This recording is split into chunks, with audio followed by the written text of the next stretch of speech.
தேவனுடைய பரிசுத்த நாமங்களுக்கு மகிமை உண்டாவதாக. கலாத்தியர் 6 அதிகாரம் 8 நித்திய ஜீவனை ஆதாயப்படுத்திக் கொள்ளும்படி எங்களுக்கு உதவி செய்கிற ஆவியானவர் என்று வேதம் சொல்லுகிறது.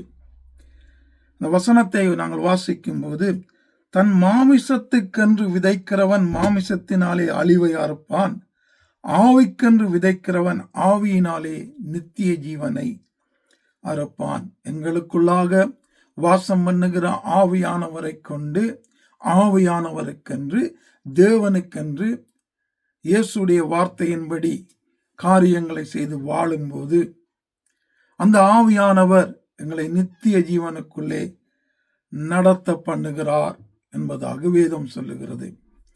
அப்ப ஆவியானவரை பெற்றுக்கொண்ட நாங்க ஆவியானவரால் வழி நடத்தப்படுகிற ஒரு வாழ்க்கை வாழும்போதுதான் அந்த மனிதனுக்கு நித்திய ஜீவன் என்பதை இங்கே தெளிவாக வேதம் சொல்லுகிறது.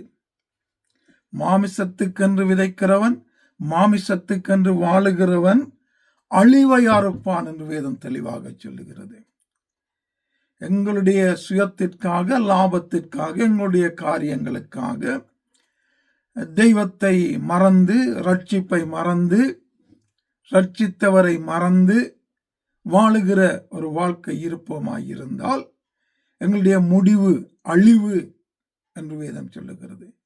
கிருபையாய் பெற்றுக்கொண்ட ஆவியானவரை கொண்டு வேதத்தின்படி தேவ சித்தம் செய்து கனி கொடுத்து தேவனுக்குரிய ஒரு வாழ்க்கை, ஆவிக்குரிய ஒரு வாழ்க்கை வாழும்போது அந்த ஆவியானவர் எங்களை நித்தியத்தை அறுக்கும்படி, நித்திய ஜீவனுக்குள் நடத்தும்படி எங்களை கிருபை செய்கிறார், வழி நடத்துகிறார். தொடர்ந்தும் பரிசுத்த ஆவியானவர் உங்களுக்குள்ளே இருக்கிறவர் உங்களுடைய வாழ்க்கையிலும் பெரிதான காரியங்களை செய்து தொடர்ந்து உங்களை ஆசீர்வதித்து வழி நடத்துவாராக. ஆமென்.